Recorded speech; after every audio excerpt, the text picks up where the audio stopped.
తెలుగు చిత్ర పరిశ్రమలో నందమూరి కుటుంబమంటే ఓ special craze ఉంది. నందమూరి తారక రామారావు నట వారసులుగా, ఆయన తర్వాత రెండో తరం హీరోలుగా హరికృష్ణ, బాలకృష్ణ ప్రాతినిధ్యం వహిస్తే, జూనియర్ ఎన్టీఆర్, కల్యాణ్రామ్, తారకరత్న వంటివారు మూడో తరం హీరోలుగా ఇండస్ట్రీలో అగ్రహీరోలుగా కొనసాగుతున్నారు.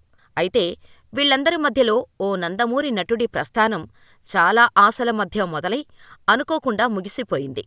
ఇంతకీ ఆ నందమూరి హీరో ఎవరా అనుకుంటున్నారా? అతనే నందమూరి కళ్యాణ చక్రవర్తి. అప్పట్లో స్టార్ హీరోగా గుర్తింపు తెచ్చుకున్న ఈ హీరో ఆ తర్వాత ఫేడవుట్ అవటానికి కారణమేంటి? స్టార్ హీరో అవ్వకుండా చేసిందెవరు? బాలకృష్ణ కోసం ఎన్టీఆర్ తొక్కేశారా? 1986లో ప్రముఖ స్వర్గీయ దర్శకుడు కోడి రామకృష్ణ దర్శకత్వం వహించిన అత్తగారు స్వాగతం అనే చిత్రం ద్వారా తన సినీ కెరీర్ను ప్రారంభించాడు. కాగా నటుడు కళ్యాణ్ చక్రవర్తి, నటుడు అన్నగారు నందమూరి తారక రామారావు సోదరుడైన ప్రముఖ స్వర్గీయ సినీ నిర్మాత త్రివిక్రమరావు తనయుడు కావటంతో సినిమా ఇండస్ట్రీ ప్రవేశం కొంతమేర సులభంగా జరిగిందని చెప్పవచ్చు. అయితే అప్పటికే సినీ నిర్మాత త్రివిక్రమరావు పలు టాలీవుడ్ చిత్రాలకు నిర్మాతగా వ్యవహరించి మంచి ఫామ్లో ఉన్నారు. దీంతో తన అన్న సలహా మేరకు నందమూరి కళ్యాణ్ చక్రవర్తిని కూడా హీరోగా టాలీవుడ్ సినిమా ఇండస్ట్రీకి పరిచయం చేశారు. కళ్యాణ చక్రవర్తి బాల్యం నుంచి సినీ వాతావరణంలో గడపటంతో సహజంగానే సినిమాలపై ఆసక్తి కలిగింది కళ్యాణ్ చక్రవర్తికి. అయితే కళ్యాణ్ చక్రవర్తికి తండ్రితో మంచి అనుబంధం ఉంది. ఆయన మాటే శాసనంగా నడుచుకునేవాడు. దీంతో కళ్యాణ్ చక్రవర్తి సినిమాల ఎంపిక, ఆ పాత్రలో అతను చూపించాల్సిన నటన, తను అనుసరించాల్సిన టైమింగ్ అంతా తండ్రే చూసుకునేవారు. ఎవరైనా కళ్యాణ్ చక్రవర్తికి కథ వినిపించడానికి ఆసక్తి చూపిస్తే తన తండ్రికి ముందుగా ఆ కథ వినిపించమని, తండ్రి ఓకే అంటే తనకు ఓకే అని చెప్పేవాడు. కథ విని తండ్రి సరేనంటే కళ్ళు మూసుకుని సినిమా చేసేవాడు. ఇక సినిమా షూటింగ్ విషయంలో మార్నింగ్ మేకప్ వేసుకొని వెళ్లడం, టైం ప్రకారం నటించటం, టైం కాగానే తిరిగి ఇంటికి రావటం, అంతగా డిసిప్లిన్తో నడుచుకునేవాడట కళ్యాణ్ చక్రవర్తి. సినిమా కోసం ఒకసారి కాల్ షీట్లు ఇస్తే దానికి తిరుగుండేది కాదు. చిన్న నిర్మాతలైనా, పెద్ద నిర్మాతలైనా కొడుకు విషయంలో త్రివిక్రమరావు ఒక్కటే పద్ధతిని అనుసరించేవారు. హీరో అంటే డాన్స్, ఫైట్స్ మాత్రమే కాదు, అవి ఫైట్ మాస్టర్, డాన్స్ మాస్టర్ కూడా చేస్తారు. కనుక హీరో అంటే నటన కూడా అని భావించేవారు. ఈ విషయాన్ని గట్టిగా నమ్మేవాడు కళ్యాణ్ చక్రవర్తి.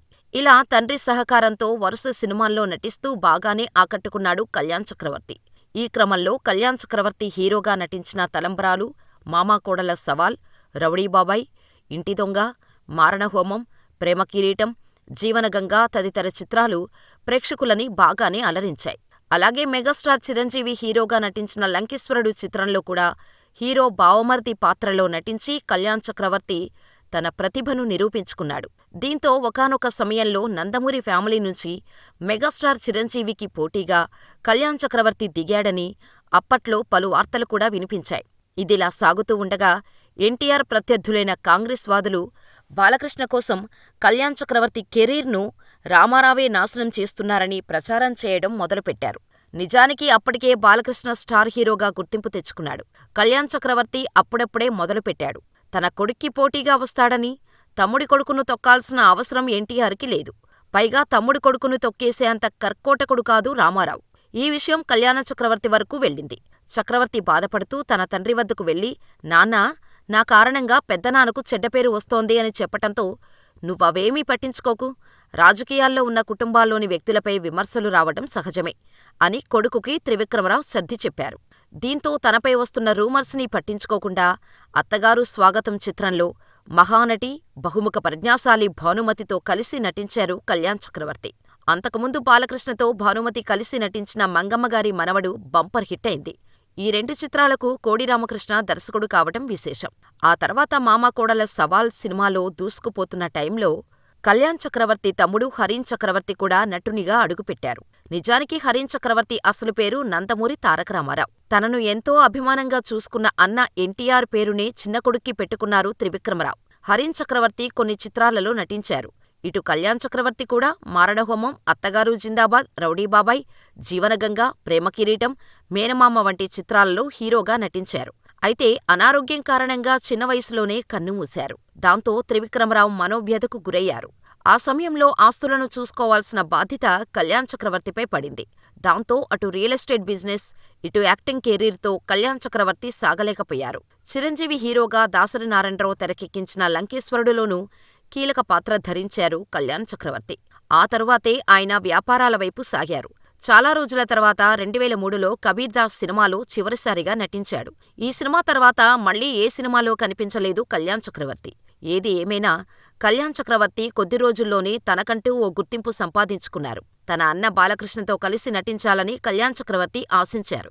కానీ అది కుదరలేదు. ప్రస్తుతం చెన్నైలో ఉంటున్న కళ్యాణ్ చక్రవర్తి రియల్ ఎస్టేట్లోనే కొనసాగుతున్నారు. వందల కోట్ల ఆస్తులకు ఆయన అధిపతి అని తెలుస్తోంది. ఈ మధ్య కన్నుమూసిన నందమూరి తారకరత్న కడసారి వీడ్కోలులో కళ్యాణ చక్రవర్తి కనిపించారు. మళ్లీ మామూలే అన్నట్టు సోషల్ మీడియా బాలయ్య కంటే పెద్ద స్టార్ కావాల్సిన కళ్యాణ్ చక్రవర్తిని ఎవరు తొక్కేశారు అంటూ లేనిపోని రాతలు రాసింది. అవేవీ నిజం కాదని కళ్యాణ్ చక్రవర్తి స్వయంగా చెబుతారు కూడా. ఒక పెద్ద హీరోగా మారిపోతాడు అనుకున్న కళ్యాణ్ చక్రవర్తి స్టోరీలో ఒక అనుకోని సంఘటన జరగటంతో అప్పటినుంచి సినిమాల్లో నటించటానికి ఆసక్తి చూపించలేదు. అందువల్ల మెల్లగా నటనకు గుడ్ బై చెప్పేశారు కళ్యాణ్ చక్రవర్తి.